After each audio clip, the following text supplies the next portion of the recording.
Hi, everyone. Welcome to another episode of Goodbye Bullshit, Hello Happiness, Conscious Parenting Edition. Happy New Year, everybody. And for the new year, I've got a full house here for you guys. We have Elle, Hilary, Angelique, everybody's here.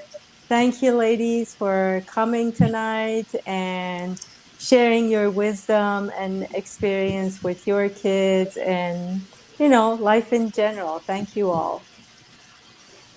So Yeah. tonight's topic is going to be drug and alcohol use among, kids. These days, I feel like more of the parents that come to me, even some parents bring their kids for me to treat.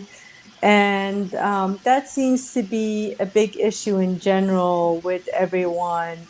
I don't know if the kids have more access to it or it's just easier to get to. They're stressed more. So that's why I picked this topic to see what everyone has to say, what everybody has experienced in their lives. I can go first and just talk about my own personal experience when I was growing up. Um, Drugs weren't a thing for us growing up in Iran. And I think even when I came here, I wasn't around much of any of that. I knew about drugs. I knew my grandfather smoked opium, one of my grandfathers when we visited him. But that was pretty much it. But alcohol was generally what everybody was around. And, you know, it was funny. Again, it wasn't one of those things that people didn't say, oh, thou shalt not drink. So it was there. We knew it was like, we're not supposed to. We're kids. At some point, we can drink. And I actually started pretty early. I started drinking when I was around 15 years old. So I started pretty young. But again, funny enough for me, it seemed like I knew my limit and I knew, like, you know, how to handle it. I don't know how, but I did. And I've had open communication with Ilya. I mean, I'm really grateful. It seems nowadays, I don't know how it was for your kids. That's another thing I like for you guys to say, because again, we have different age kids. But I think early on in elementary school, they started talking about drugs to the kids. And I know in fifth grade was the first time. And then throughout middle school and now high school. And they've talked about everything. I mean, like heroin and opioids and marijuana, everything, cigarettes, vape. He had more information than me, it seemed. So I was really grateful for that. But also, I know talking to him, even when he was in middle school, but even more so now, there are lots of kids that are smoking vape. And it's not, I found out, I'm an old mom, I guess, that the vape is actually marijuana in it. It's not. The chemical vape is have a new name. He told me it's like when you say it, this is not the regular vape; it's the marijuana vape. And drinking, I know now at their parties. Um, Again, I had no clue, but homecoming, I think that's one of the biggest drinking events. And but at all their parties, it seems like they have drugs and alcohol, and it's there. And I was very surprised. I mean, I had talked to him in middle school about these things. My to go was that if you're gonna, I know you're gonna drink. I know you want to try some stuff. Just be open and honest with me. Be safe about it. So we went over all that safety stuff. I can talk about that a little bit later. And my thing was that if you're going to try anything, try with me first, present, so you know how to handle it, its effects on you, you know what it's going to do to you. But I know, again, thankfully, so far, he's not that interested in it. But I know for a lot of parents, it's a big issue. that their kids are smoking and drinking. And, I know parents that luckily, again, they've called their parents to come and get them because they were too drunk at a party to drive. Again, that's always really great to hear. But I also know, like, they know the dangers of alcohol poisoning. So all of that. So wanted to get your opinion, your experience, when you guys were growing up, for your kids around you, anything you want to share that will help other parents or shed some light into it. Who wants to go first? All right, Hillary, I'm calling on you. Let's go. Usually I start top of the screen with Elle. This time I'm going down. I'm putting Hillary on spot. So, just as a reminder for everybody, my son is a pretty new 17. We live in Colorado, which um, is a very marijuana friendly state. Mm. Um, and other things have come onto the scene. I'm not saying with my son, but other things have come onto the scene in terms of um, psilocybin. I wonder, or am I saying that right? Mushrooms. Yeah, yeah, yeah, yeah. Big word for the end of the day. Um, and so just the conversation has really come up around the accessibility of these things. And I know we've talked about this in past episodes where I've tried to teach from fear. Don't do this, and this is what could happen. And I'm just going to stuff all this fear in you. And I think Angelique, you even talked about just this calm way that you parent. And I wish I had known that years ago. Um, so my fear stuffing is not the way to go, even with the drugs and alcohol piece of it, with regards to him in particular. Now, my friends have really struggled. I know this is a big thing. We have struggles in other areas. We don't have struggles in this area. So right now I feel fortunate that we're just working on one struggle. um, but that being said, I think it's something to take very seriously because I know how it affects the brain. And as they're developing, at the same point, there's that where do we step back? What's that line? And I know we've said this before: the health and safety, health and safety, health and safety. So I'm going to be all up in your grill about something if it's health and safety, but you can't be with them 24/7. So then there's an element of trust. So the last thing I will say, I don't know that I'm actually answering your question, but the last thing I will say is Nicholas's dad has never smoked a cigarette, or done drugs. So every time it comes up, Nicholas, his dad's like, "Well, just be like me," and then he's always like, "But what about mom?" um, and growing up, drinking was more a thing growing up in my world. To answer that question too. I'm gonna zip it now. No, no.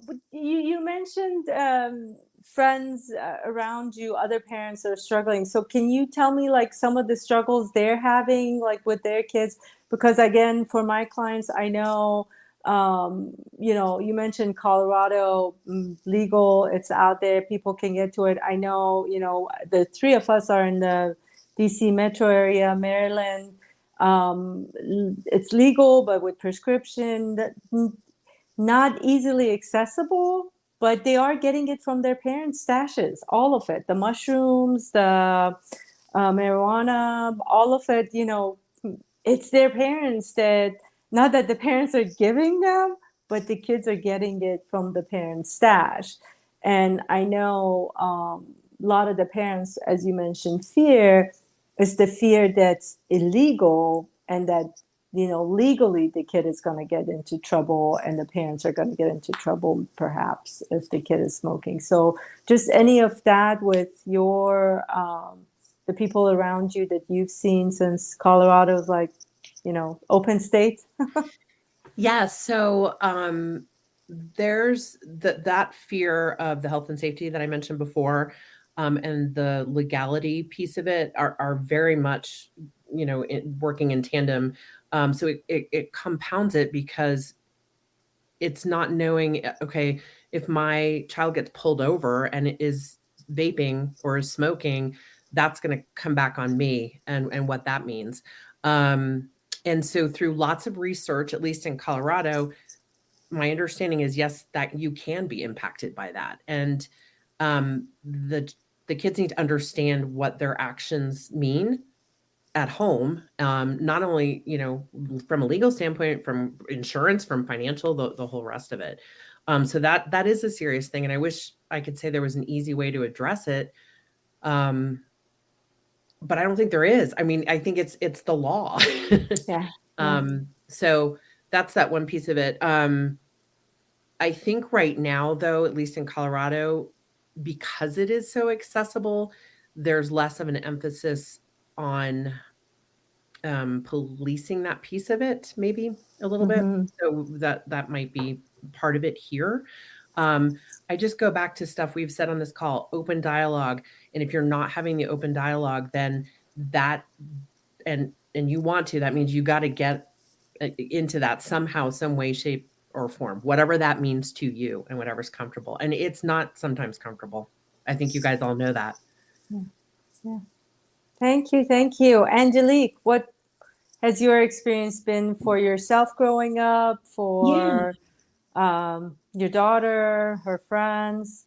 totally, totally. So when I was growing up, it was it was marijuana and alcohol, and that's where it stopped, really. Growing up, early '90s, before that was the Reagan era, when say no to drugs, that whole campaign, and what they were portraying in the media, it was, you don't want to be a crackhead. That's crazy. Like it was like, no, we'll stop there, and that's it, because anything else, it's crazy. Fast forward, what, 30 years? Oh my gosh. I have a daughter that again is 13 years old in middle school. And so listening to the music and just the evolution of drugs, how it went from uh, uh, um, she said, kids were at her previous school, not at her new school, but at her previous school, they were caught vaping in the bathroom, or she said, hey, somebody OD'd. I'm like, wait, what? in the school. So it's not at home. They're doing this at school. I'm like, Mhm. but why? And they were like, oh, to feel better. They were stressed out. And also it's glamorized a little bit more. Again, back 30 years ago, it was, hey, there's a hard stop. And that hard stop is like marijuana. Now it's glamorized. Marijuana is laced with, or enhanced, I should say, or it comes in flavors, or it's gummies, or it's pills, and there's all of this assortment. And it's like a buffet of what do you want, what do you need. And I think that's what our generation needs to understand and be aware of is, hey, it's being promoted in different ways. And it's not the crazy crackhead anymore. It's, hey, my celebrity's doing this to make them Sure. feel better and give them, creative juices and flows. So we do have my her father and I, we have very open conversations with drugs, and saying like, hey, it's not what it seems. It is enhanced with chemicals. It's not weed or marijuana from the earth. They put more into it, just like our food sources. They put more into it, and it's not what it used to be. Although it wasn't good then, but but I digress. It's not the same, and again, it's glamorized, and it's the vaping, and it's like you don't carry that smell anymore. Like remember when somebody's been Yes. smoking, and like it doesn't carry that smell anymore. It's more discreet, like a pill. You pop it, you go, and it's way more discreet. So I feel like although we may not see it because it's more discreet and the kids may have way more access than we are led to believe. Yep. Yep. That's it. Well, you made a good point about the celebrities that are, it's very glamorized, and I'm happy you brought that up. And that, they made it kid friendly sort of with the gummies and the flavors and everything. Yeah. And I remember that was one of the things with Ilya, it's like, what the smell? It's so fruity. I'm like, Me yeah, too. but it's not, you want something fruity smell, I'll give you something else. This is not the fruity smell, but it is. They make it attractive, and I'm glad you brought that point up. Thank you. Yeah. And I'll just Elle, add to go that, ahead. sorry, really quickly on the gummy front. That's the thing where folks get into trouble, right? Because it's such a small dose that you need. Um, Yep. and kids do not understand that because they'll eat Mhm. a package of candy. So it's definitely it's an issue. It I is. It I feel is. you. It's not a process of like of you know rolling weed into a paper or this. It's not a process anymore. It's you throw it up in the air like popcorn and catch it in the mouth and they go on about the business. I mean, it's that fast and it's that quick. And again, Hillary, it's enhanced. It's not what it was then, and it's enhanced. And again, they don't know their limits. Like Atousa, Yep. you said, like, hey, I knew my limit and I stopped. Well, when it's that small and it packs a big punch for such a small person in a developing mind, that it hits them quick and hard Yep. and they don't Yep. know what to do. Yep. Right. I agree. And I also loved, we're gonna do that with our son. We're gonna get drunk with him. Well, we're not gonna get drunk. We're gonna have him get drunk. I don't know. Maybe I will. A But it made kickback. me think, yeah, yeah, exactly. It made me think too, would I do that with gummies? No, like I don't want to do it with that. So anyway, Oh. yeah. Elle, it's all you. Well, one thing I wanted to also mention that I think contributes to this legalized marijuana scenario is CBD. Because CBD is legal and it's been set apart from the marijuana itself, I think unless a person wants to be educated on these substances, the CBD is also making the marijuana seem more okay. Well, if that part of the marijuana is okay, then marijuana mustn't be so, like, it's just, to me, I think it's muddying the education of it.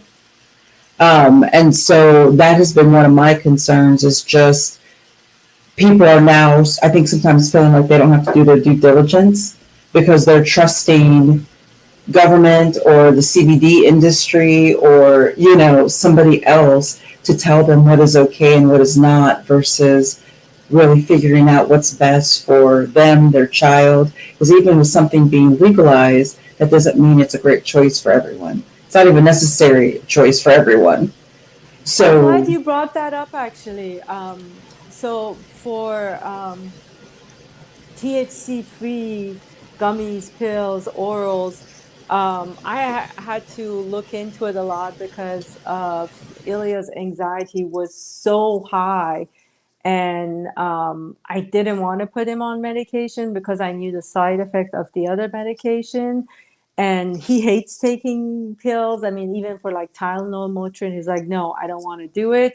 So I was trying to figure out, so what can I do to help him? And I looked into it. I talked to his doctor. I mean, I had my sister. I said, can you do your own research? I'll do my own research, companies, everything. And to be honest, we did try it for a while for him. And it worked to with some degree for a little while for what we needed. Um, and I had to talk to him about it. Hey, this is not marijuana. This doesn't Marijuana can be addictive. Marijuana does work on your that THC part of it. So I kept saying this does not have THC. The THC part has this. So I had to even tell him that, hey, what I'm giving you is the lowest dosage and it doesn't have that stuff. And let's try it out. And I've done the research, I've talked to your doctors. We're trying this out to see if we can help you in a way. So I'm glad that you brought that up. But you have also different, you're in a different situation now that your son is actually older and he's out of the house. So how is that something that you worry about in college? Because again, mine is not in college, but I know my friends that had, have or had college age kids. That was another big issue, and I know people that have lost their kids because of alcohol poisoning in college age kids. And I could tell you from what my son has shared with me, like, not to be, crude, but he kind of makes fun of the kids in college that are getting like alcohol poisoning. Because to him, it's like, so we're supposed to be these bright people who got accepted into college, but we have no better sense than that, than to like drink ourselves into the ER. So he kind of has, I think his attitude is because it was an ongoing conversation all of his childhood. In all of my extended family, we had what I consider to be a significant presence of addiction, but everybody was very high functioning. And it was often things like people who drank to the point of being like intoxicated, but everybody was going to work, everybody's getting accolades. So it's a lot of this functional sort of addictive behavior, which caused me to define addiction as anything that is modulating you and keeping you from like your highest self. So I don't use the litmus test of how much money you can make and do you show up to work every day. I'm looking at a person's presence in their own life, and is it the life that they choose? And so by that definition, from a young age for me and through my adulthood, I was surrounded by that. So when Zane was younger, we started this dialogue early. And we started in the context of not substances, but video games, television, phones. I was just kind of casually showing him throughout his childhood all these things that can be addictive. And I remember even pointing out to him things that look like parents that might be addicted to their children or their role as parent, or maybe people that could potentially be addicted to their spiritual experience or going to church. I was showing him like workaholics. I was trying to show him a different context so we could get outside of the debates about the substances. And so then from that place, I think he kind of just lost interest because he was associating like not just alcohol and drugs, but all of these potential addictions as something that could interfere with him having the life he wanted. At that level of association, then it was just always a bigger conversation. And so then my other kind of, I guess, theory was I'm also going to take the panache out of it by letting him be exposed with me so that it's not so sexy and under the table if he tries to sneak and do it with his friends. It's going to be like, my mom doesn't care about that.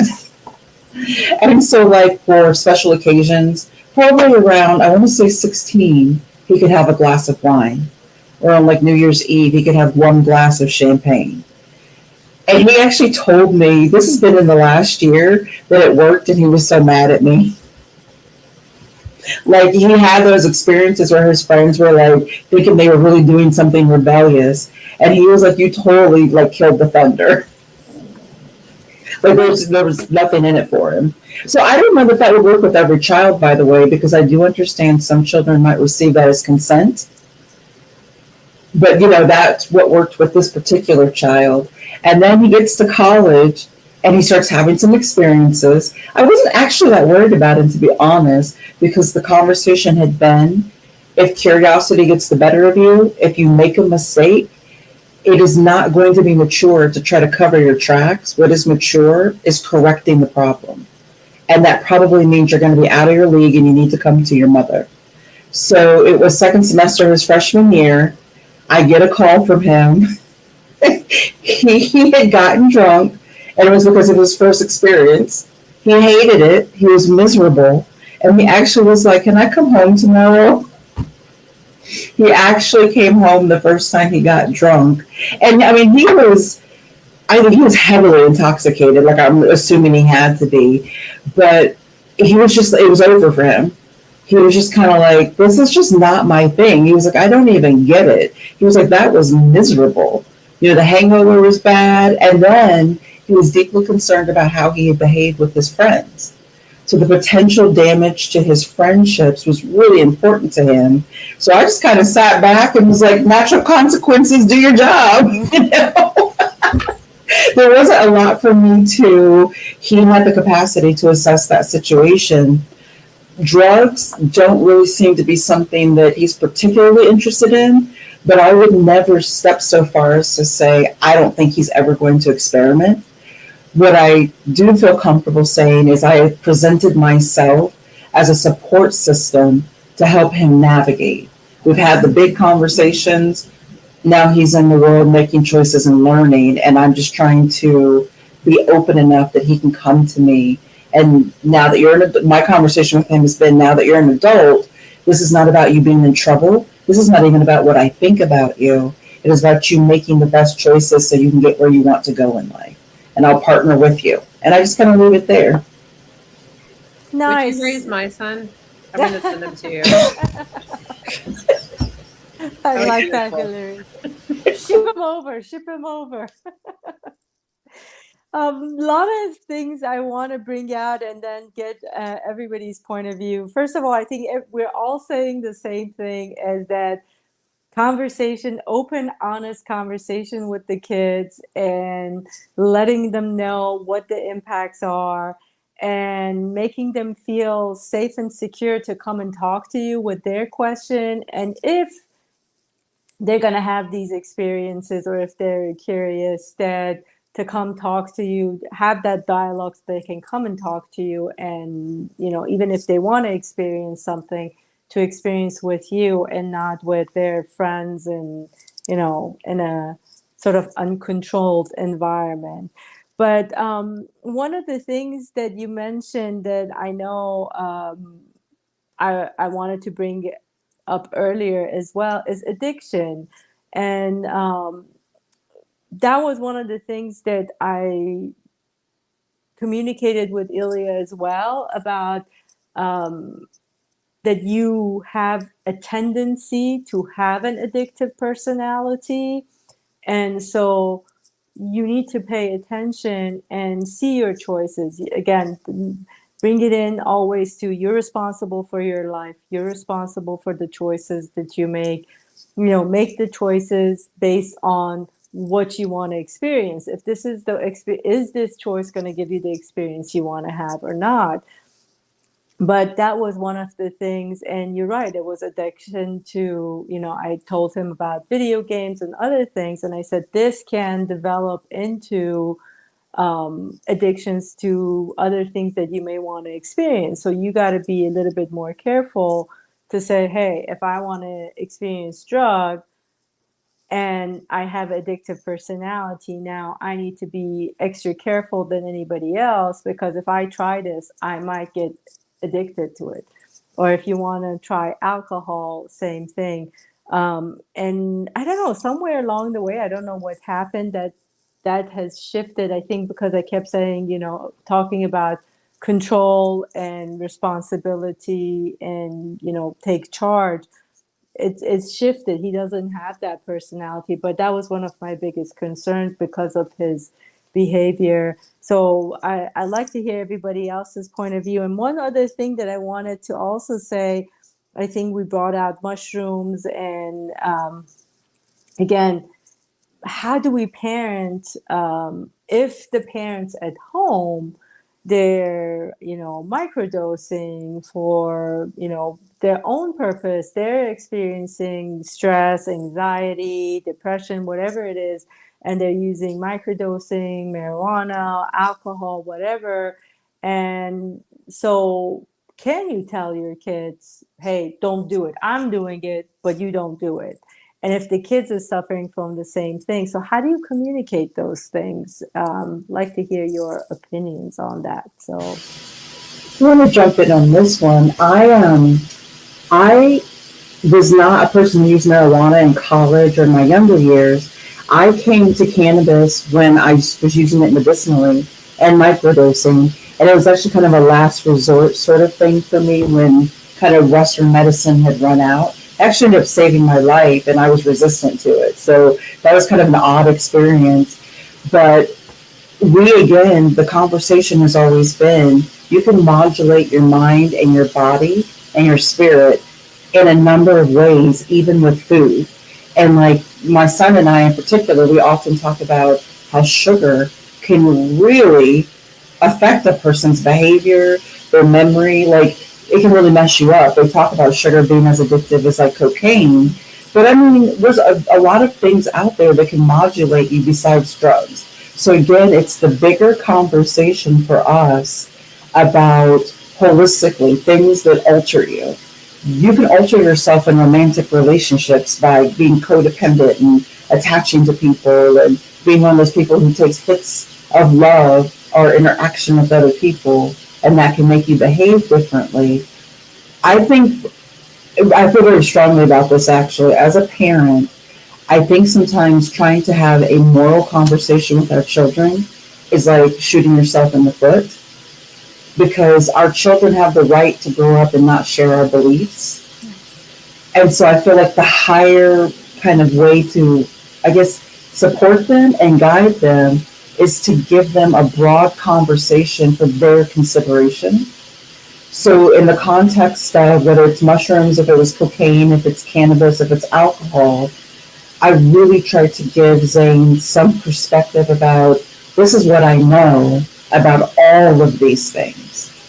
And then let him know that I trust him to make his way and making these decisions. And even if he doesn't agree with me, I feel like I've done my due diligence in giving him the data to consider it, even if we don't end up in the same space in our beliefs. Yeah, perfect. I like that. Yeah, I I have not microdosed. I've tried mushroom just very recently, just because, you know, everybody said it has this experience. I said, okay, let me try and see. I think Elle, actually, I told you about my experience. It was a very interesting one. It's like, this is not doing what everybody thinks is gonna do. So it didn't actually work for me. Marijuana again was one of those things. Few years back, I don't know, probably about 7 years ago, people said, try it, try it. I said, okay, I don't think it's gonna work, and it didn't work for me. So I don't know. And that's exactly what you said. Ilya asked me, have you done this, have you done that? And I've been very open and honest with him about what I've tried, what I haven't, and what was my experience. And like you said, I like that you brought out, you know reminding him my experience is very different than his experience. um, I'm not the type of person that has an addictive personality. So I can easily try something and walk away from it. But he has to see that for himself. And again, if if he wants to try something, experience something, and first of all, come up and tell me, why is it that you want to experience? Not because everybody's doing it and I want to do it, I want to try it, it's the coolest thing to do, all these people. So don't give me that reason. If you want to actually try it for a specific reason, let's talk about it and let's come up with a plan for it. But I'm happy that you said that. That's good.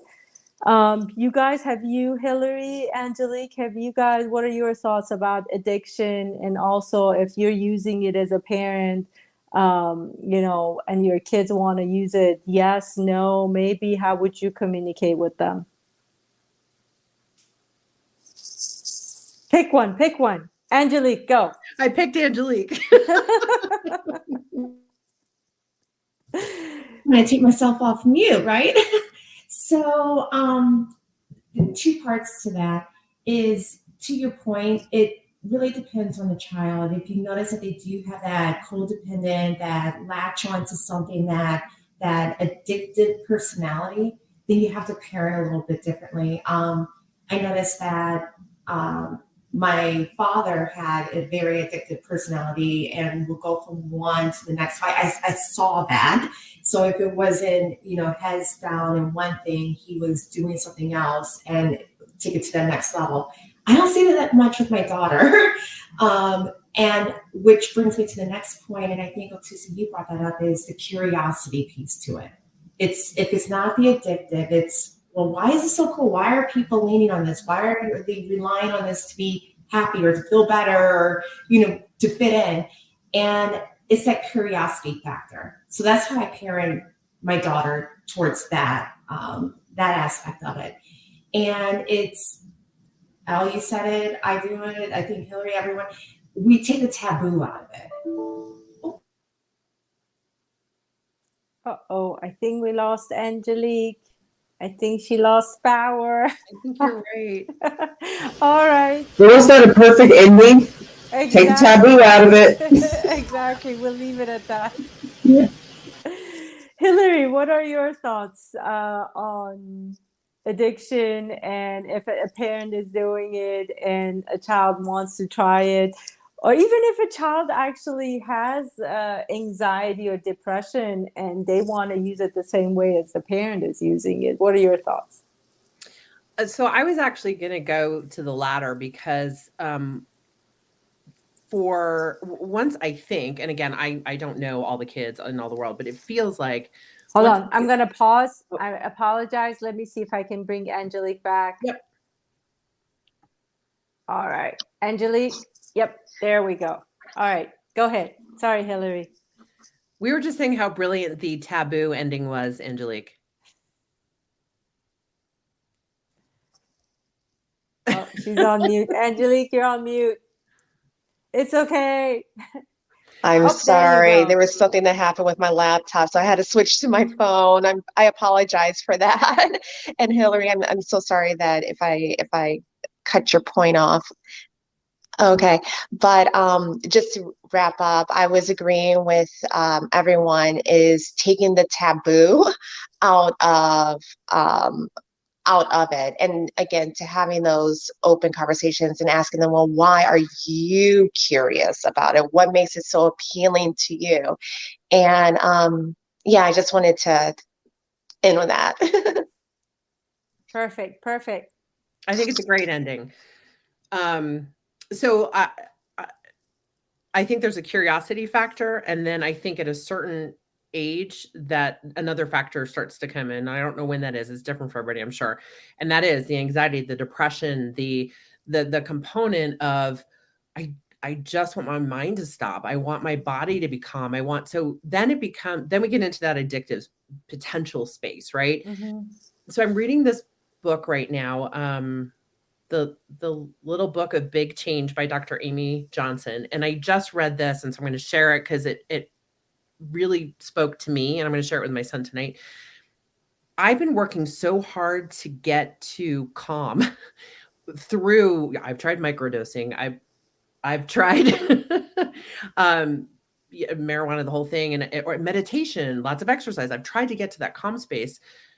But if you flip the perspective, and if you think about us as the sky is up there always blue. The weather comes in, right? And the weather is all the stuff in our life. And Atousa, I know you've talked about this, and I think it's something about the sky weather thing really resonated for me. And so I try to bring that calm in with sometimes the substances or the working too much or whatever. And our kids do that in their own ways. But if we tell them, well, you are calm. You don't have to go find it. You are by your innate being. And all that other stuff is going to momentarily distract you and get you further away from that calmness. I'm not really entirely sure what I'm even saying anymore, but go sky. But that's perfect, actually. I was gonna say that I want to even end on that. It's perfect. It's perfect that just to wrap it up from what you were saying is that adults, kids, all of us, everybody's trying to achieve that calmness. Why are they microdosing? Why are they addicted? As all of you have mentioned, is because of that calm. They feel that calm is not inside of them, and they're trying to constantly reach something outside that's going to give them that. And all along, it's inside of you. As we've mentioned in all the other shows, everything else, our work together, go inside and you're going to find those things. And the way to see it, as you were saying, is that, a lot of the spiritual conversations, a lot of the gurus mention it in different ways. She was saying it that you're the sky and the weather can come and change, but you're still the sky. The sky doesn't change. The sky is out there. Another one is that they say, you know, you're the ocean. The ocean may have waves. The ocean may be, um, you know, smooth and no waves, but still the ocean doesn't change. The ocean is always going to be the ocean. So in different ways, all of them are saying the same thing, that inside of you, you can achieve that calm. Thoughts may come and go, emotions come and go, but if you center yourself inside of you, you can always catch your calm and be that calm that you want to be. Still, it's difficult because, I mean, like you can tell the kids that, um, you know, again, I'm starting to get teenagers as clients to work with them. And, you know, if the adults, if the parents are not there, you know, how can you tell your kid to get there? They're like, they're looking at you and saying, well, you know, excuse my language, do you have your shit together? You don't. And you're telling me to get my shit together. Why don't you be the sky? Show me what that sky looks like. And then come and tell me about it. So, but we're all work in progress, always, always, always, always. So, any last thoughts, comments about, you know, drug and alcohol use, addiction, any last minute advice anybody wants to give? I think we all said, you know, talk to your kids, listen to them, open dialogue, take the taboo out of it, and, you know, see what's the reason behind them wanting to do it. And every kid is different. See what works or does not work with your own child. But any other thing that I missed or anything you guys want to add? Send your kid to Elle. Yeah, there you go. Elle's boarding school. That's right. They would probably just come back and be like, "Oh, she's crazy. Don't make me go back." That would be my magic. Actually, the only thing I wanted to throw in is what I think I say pretty much every time we talk.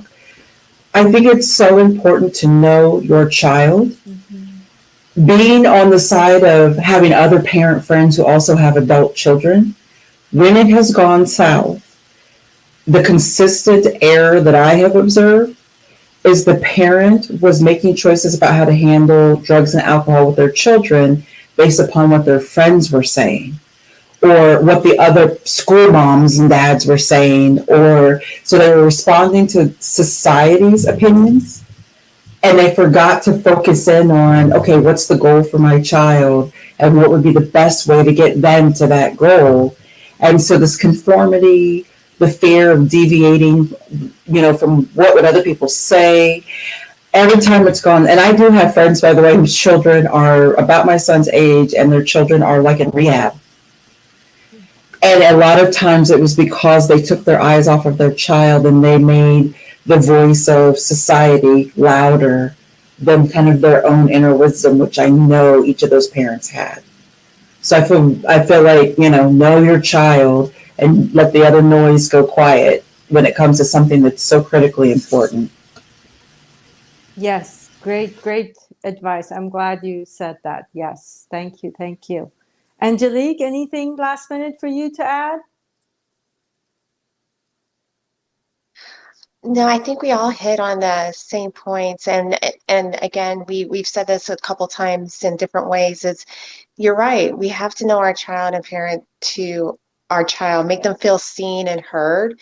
Sometimes their happiness is a validation from their parents, and maybe they're seeking, comfort and the happiness and that it, through other means, whether it's drugs or alcohol.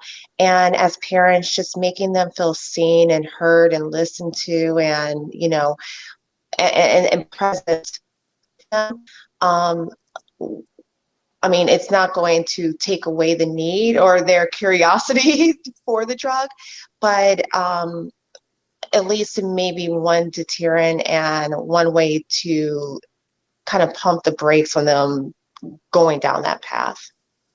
Nice, nice. All right.